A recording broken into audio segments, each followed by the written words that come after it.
podem acompanhar-me neste momento da ministração da palavra, dizer que sinta-se saudado da bendita paz do nosso Senhor Jesus Cristo, o Nazareno. Deus, Ele é bom, Deus, Ele é maravilhoso.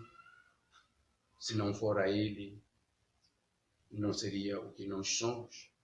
Se não for a Ele, não estaríamos aqui onde nós estamos. As suas misericórdias e a bondade dele é a razão de nós ainda continuarmos em pé, apesar de, em algum momento, houverem pessoas que podem colocar isso como questionamento por causa da situação, em algum momento que possa encontrar-se numa situação que possa estar a passar. Mas, independentemente da circunstância, da situação em que estiver a atrasar, a passar, a atravessar, eu quero te garantir que Deus, Ele é consigo. Deus está no controle de todas as coisas. Hoje, assim diz a palavra de Deus, nada que aconteça fora daquilo que são os propósitos, os planos de Deus. Sem levar mais tempo, abra juntamente comigo a sua Bíblia, segundo o livro de Crônicas, capítulo de número 33, onde encontraremos uma parte daquilo que é a mensagem do dia, mensagem na qual Deus ele colocou no meu coração para junto compartilhar contigo. Segundo o livro de Crônicas, capítulo de número 33.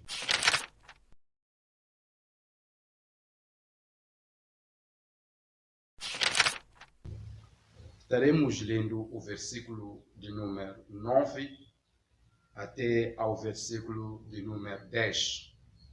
Que Deus ricamente possa nos ajudar e nos abençoar. Assim diz a palavra do Senhor, versículo número 9, do segundo livro de Crônicas, capítulo de número 33. E Manassés tanto fez herar a Judá e aos moradores de Jerusalém, que fizeram pior do que as nações que o Senhor tinha destruído de diante dos filhos de Israel. Versículo 10.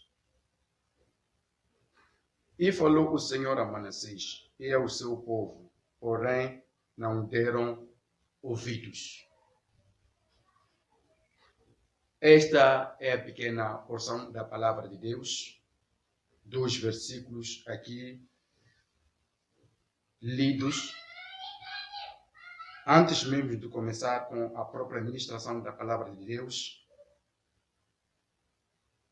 permita que eu possa fazer uma oração em prol da mensagem na qual nós queremos tratar ou queremos fazer.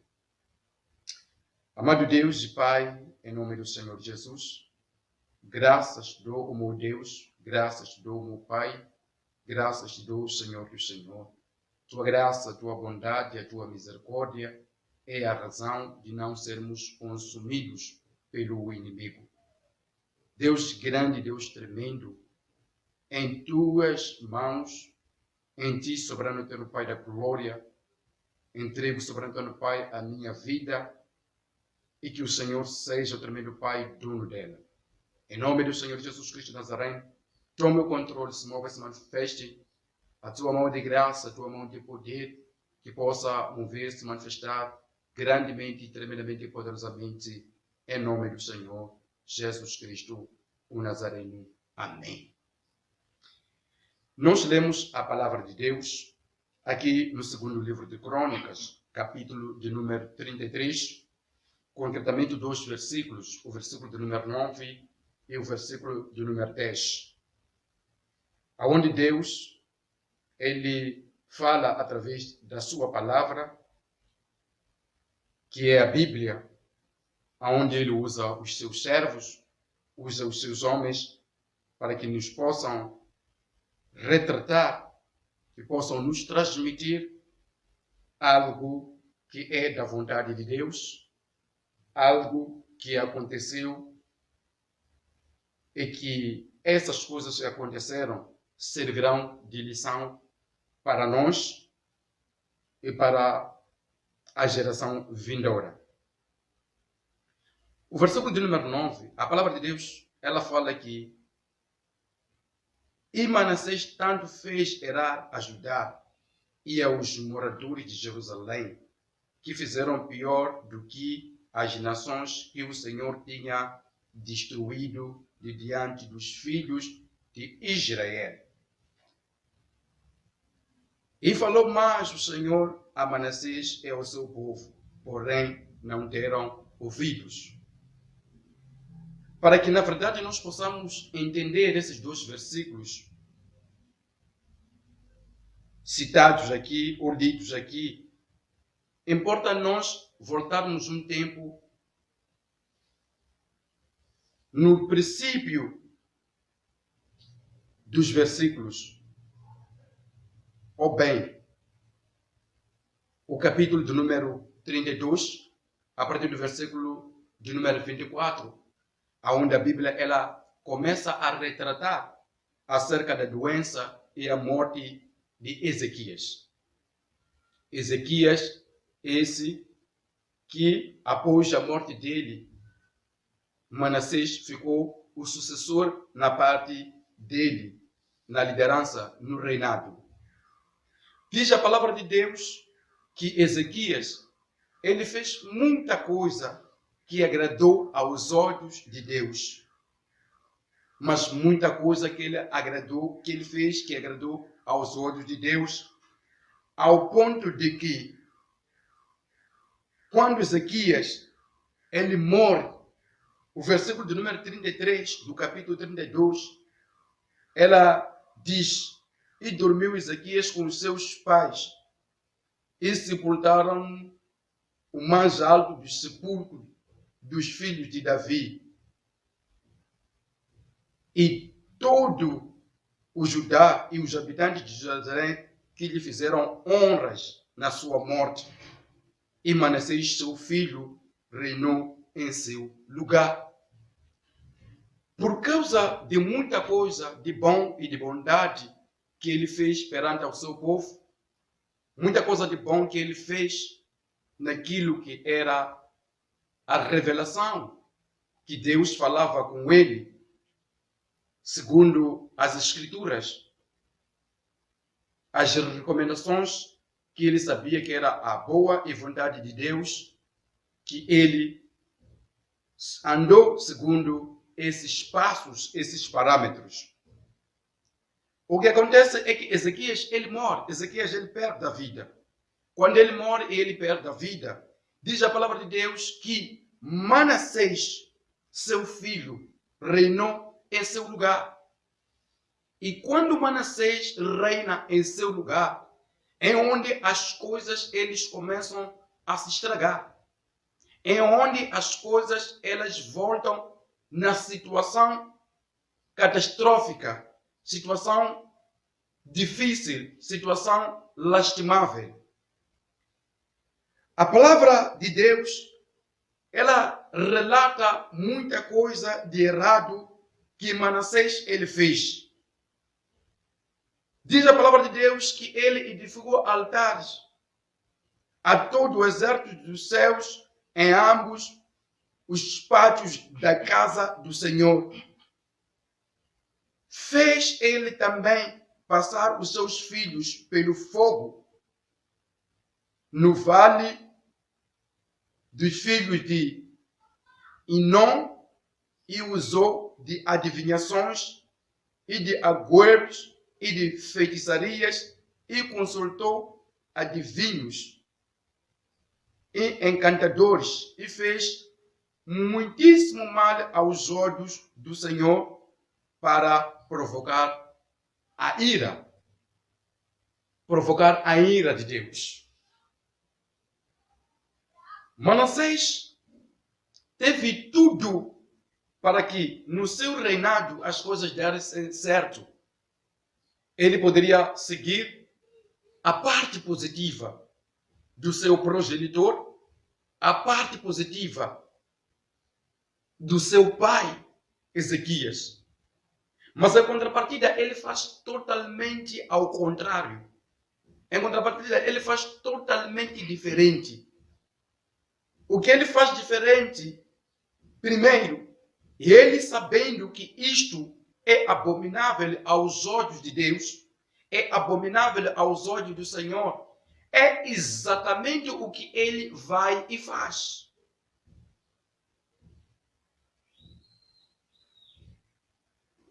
Diz a palavra do Senhor que ele deixou de consultar ao Deus vivo. E ele colocou em primeiro lugar aos feiticeiros, aos adivinhos. E ele fez passar os seus próprios filhos pelo fogo. Diz a palavra do Senhor que a ira de Deus ascendeu mais para Manassés. Neste preciso momento, nós queremos falar, ou estaremos a aprender, acerca dos erros cometidos pelos outros homens, erros cometidos pelos homens de Deus, erros cometidos pelas outras pessoas. E que esses erros, elas têm que servir de exemplo para que nós não possamos cair na mesma situação que os outros homens caíram. Assim sendo, o tema da nossa mensagem é aprendendo com os erros dos outros. Aqui onde nós lemos a palavra sobre o historial de Manassés, não estamos a ver a situação que Manassés ele fez. A situação que Manassés ele trouxe diante de Deus. Trouxe diante ao povo. O povo que conhecia a palavra, o povo que andava junto aos parâmetros daquilo que eram as ordenanças de Deus. Mas no seu reinado, ele desviou o mesmo povo. Ele trouxe a idolatria dentro da casa de Deus. Ele trouxe a feitiçaria ao povo de Deus. Em vez de ele confiar em Deus, ele confiou aos adivinhos, confiou aos feiticeiros, a sua própria vida. Sendo ele na posição, na dimensão do rei, lógico que todos quanto eram seguidores dele e os que estavam sobre debaixo do seu reinado, e ele na dimensão de cima, não tinha outra coisa que eles poderiam fazer além de seguir o que ele fazia. E isso trouxe uma grande ira aos olhos de Deus. Trarei esse pequeno aprendizado em 3 pontos. O primeiro ponto que é o seguinte: não perca a autoridade no seu lar.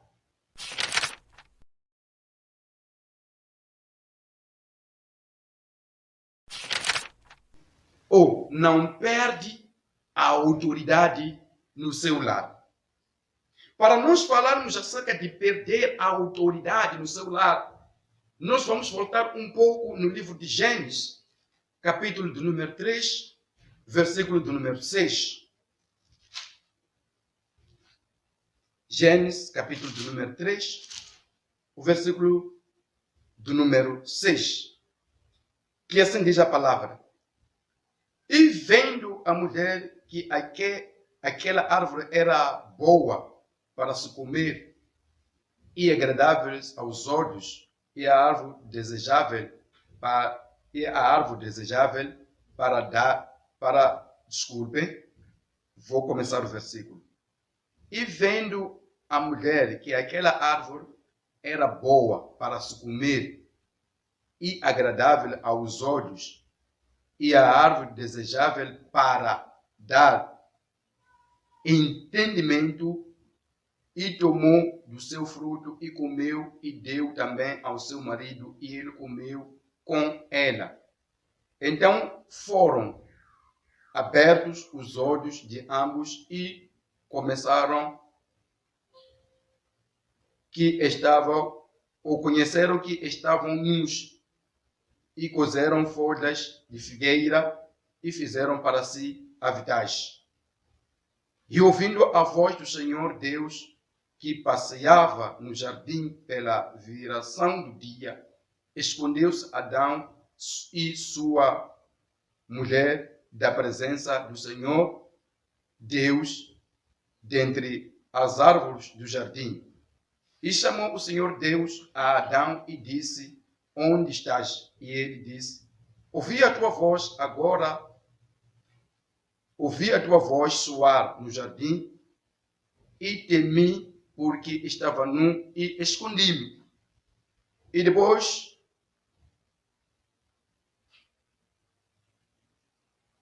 Deus disse: quem te mostrou que estavas nu? Comeste tu da árvore que te ordenei que não comesses? Então disse Adão: a mulher que me deste por companheira, ela me deu a árvore e comi. Estes versículos que nós acabamos de ler agora,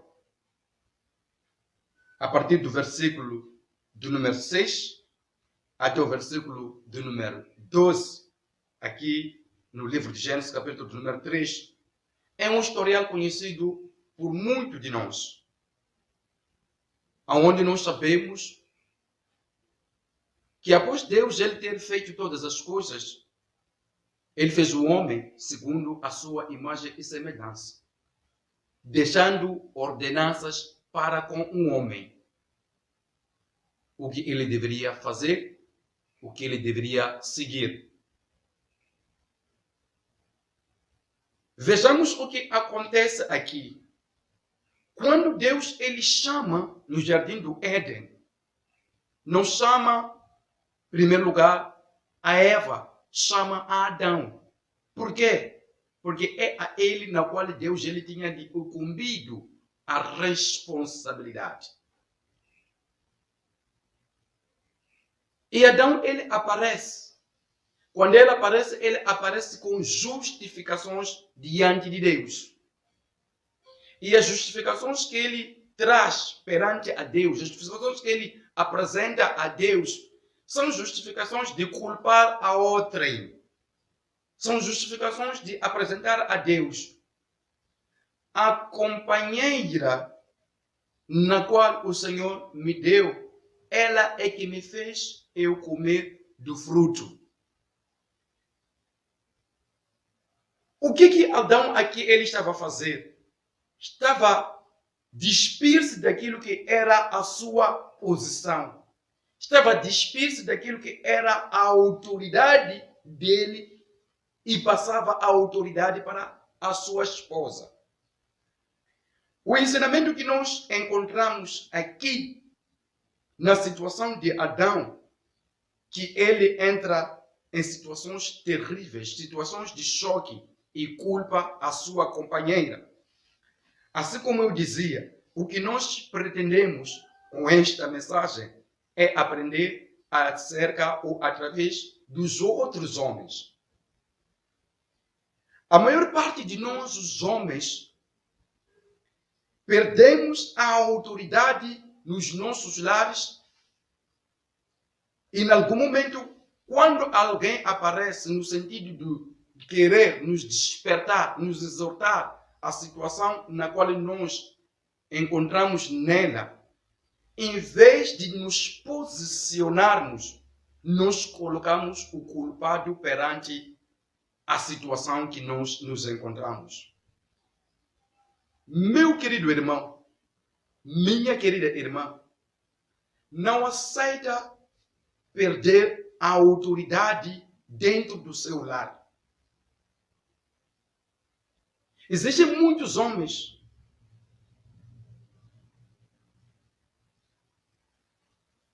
que dentro dos seus lares já não está lá a autoridade, ele como chefe de casa.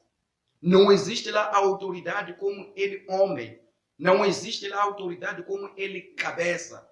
Ele passou a autoridade, a posição dele para a sua companheira. E existem também mulheres que passaram a sua autoridade como dona de casa, como esposa de alguém, e passou aquilo que era a sua autoridade para os seus filhos. É muito lamentável a situação que nós vivemos esses dias. Encontra uma mãe que tudo quanto é responsabilidade da casa passou para a sua filha, passou para o seu filho. É muito lastimável perguntar a uma certa mulher, perguntar a uma dona de casa. O exemplo que eu posso dar. Onde é que está a faca? Ela, como dona de casa, não sabe onde é que está a faca. Ela, como dona de casa, não sabe onde está isto mais aquilo. Para ela mesmo saber onde é que está, tem que consultar a filha. As coisas parecem que não sendo coisa de nada, mas o quanto tempo vai passando, esta mesma mulher está a perder a autoridade no seu próprio lar. Como e por que está a perder a autoridade no seu lar? O seu próprio marido, em algum momento, quando estiver em casa, faz alguma observação. Quem tem a atenção da casa, quem é a melhor gestora nas coisas de casa. Não venha amanhã chorar, dizer que o meu marido prefere a filha, prefere deixar o dinheiro com a filha, prefere passar as tarefas à filha enquanto eu estou. Não, você pessoalmente é que perdeu a autoridade no seu lar. Existe um homem de Deus que eu respeito muito. Ele é um apóstolo nosso, moçambicano, e que ele dizia: existem homens de Deus que levam a casa de Deus, levam a igreja e transformam como se fosse cozinha dos seus lares. O que ele está a dizer? Existem homens de Deus que ele é o pastor da igreja, mas quem administra a igreja é a esposa. Passou a autoridade para a esposa. Passou a autoridade para os filhos. Meu querido irmão, minha querida irmã, não perca a autoridade, principalmente do seu lar. Aceitando perder a autoridade do seu lar, futuramente isso será um grande colapso. Uma grande situação que dificilmente não será possível de reparar no momento. O segundo ponto: saiba controlar o seu temperamento.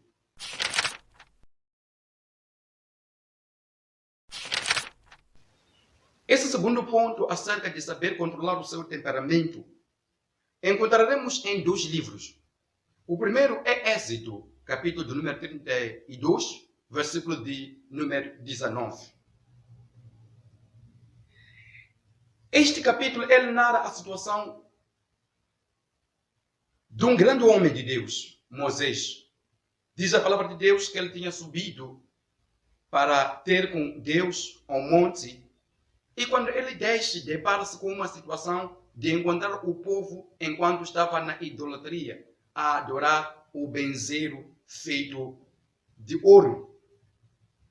Quando ele desce, diz a palavra do Senhor que ele desce enquanto ele trazia 2 pedras, as pedras que continham as leis escritas por Deus.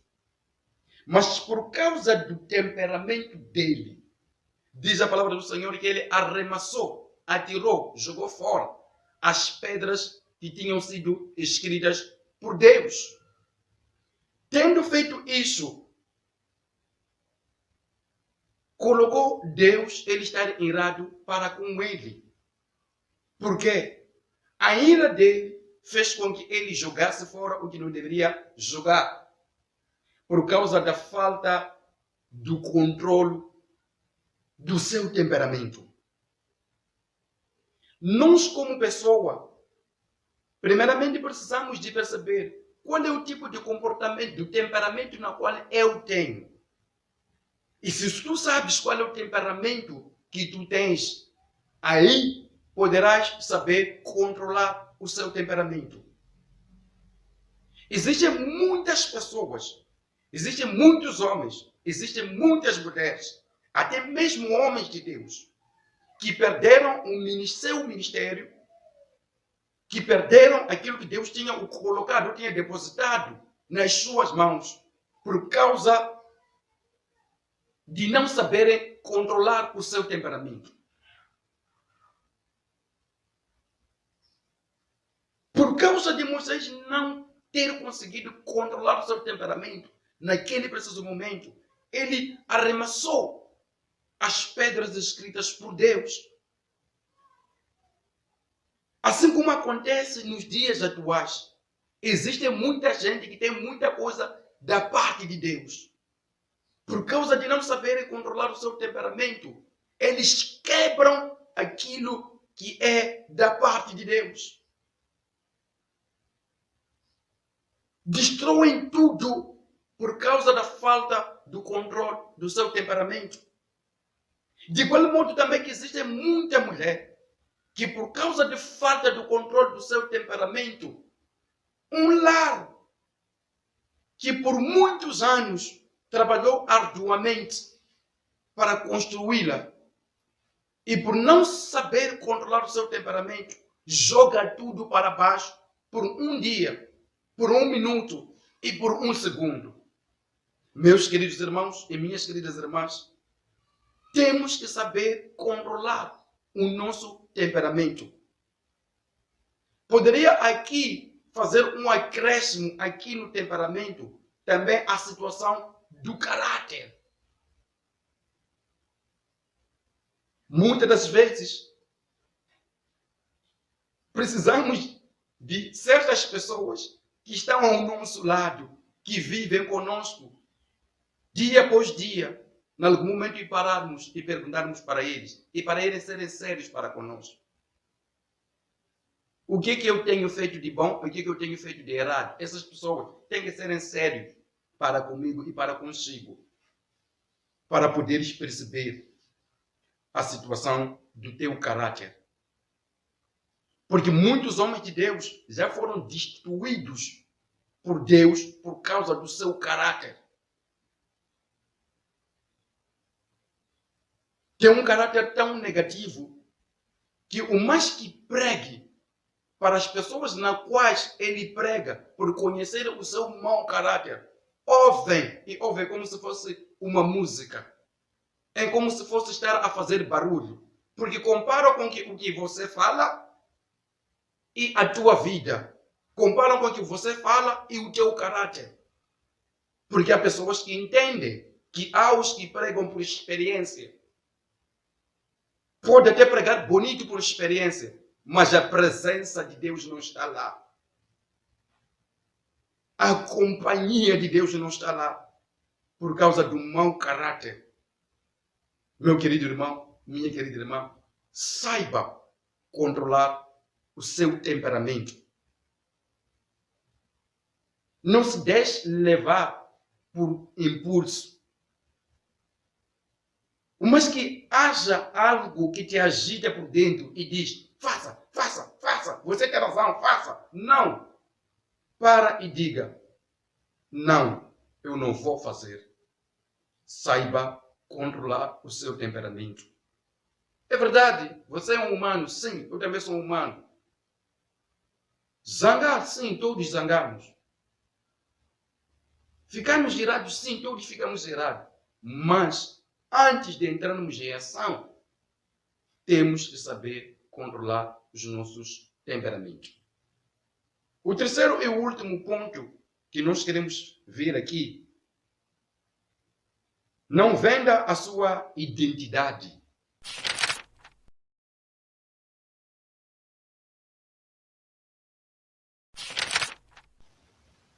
Diz a palavra do Senhor no livro de Juízes, capítulo de número 16, o versículo 6 até o versículo de número 13. A Bíblia aqui retrata uma história que nós sabemos muito bem, de um certo homem muito valente, Sansão. Um homem valente, em que diz a palavra do Senhor que na altura, no tempo dele, era um invencível. Ninguém o poderia vencer. Mas, porque um dia ele revelou-se perante a uma mulher, revelou-se perante a Dalila. As revelações que ele estava fazendo para com a Dalila, ele estava vendendo a sua identidade. Aqui, de nós aprendermos a não vendermos a nossa identidade, nós temos que ter controle com quem nós andamos, com quem nós falamos e com quem nós passamos as nossas informações íntimas. Independentemente que esta pessoa ele te venha com um brilho tal, falar bonito, não venda a sua identidade. Meus queridos irmãos, existe uma coisa muito polêmica que em algum momento cria barulho, situações que acontecem do lado de fora, onde alguém em algum momento para e diz: aqui na igreja tem fofoqueiros, aqui no bairro tem fofoqueiros, isto mas aquilo. Como é que alguém ficou a saber acerca da minha situação? Como é que alguém ficou a saber acerca da minha vida? Esquecendo-se você mesmo que em qualquer canto onde você anda, fala da sua própria vida. Sem ter sido perguntado, mesmo no chapa, você fala da sua própria vida. Em qualquer canto onde você para, fala da sua própria vida. Meu querido irmão, minha querida irmã, cuidado, não venda a sua identidade. Quando você vender a sua identidade, você está a colocar a sua vida em risco. Está a colocar a sua vida em perigo. Existem pessoas que virão na tua vida com palavras bem preparadas, embrulhadas, só para você começar a se revelar. Dalila apetrechou-se, embelezou-se e chegou aos olhos de Sansão. E ele não aguentou. E ele começou a revelar: eu tenho força por causa disto. Alcanço poder por causa disto. Eu sou isto por causa disto. Meus queridos irmãos, uma outra coisa importante que nós temos que saber é, na vida, existem pessoas que merecem serem dadas satisfação. Existem pessoas que não merecem nenhuma satisfação dada. Cuidado, não venda a sua identidade. Eu espero com esses 3 pontos, juntamente com a situação de Manassés, possas ter aprendido alguma coisa e que Deus ricamente possa nos ajudar e nos abençoar na paz do Senhor. Por hoje é tudo, em nome do Senhor Jesus Cristo. Para terminar, feche os olhos, eu quero orar, abençoar o seu dia, em nome de Jesus. Pai da glória, tremendo Pai, Espírito Santo Deus, eu quero te louvar, te agradecer, te bendizer, te exaltar, porque o Senhor é Deus, o Senhor é bom, o Senhor é tremendo e poderoso. Não há outro Jesus igual a ti, o Senhor é maravilhoso. Conte, soberano no Pai, com a tua presença e tua graça. Abençoa, soberano no Pai, todos, soberano no Pai, que diretamente ou indiretamente estiveram a acompanhar, soberano no Pai, esta ministração, e que haja transformação, tremendo Pai, nas suas vidas. Em nome do Senhor Jesus, obrigado, obrigado, obrigado, em nome de Jesus. Amém.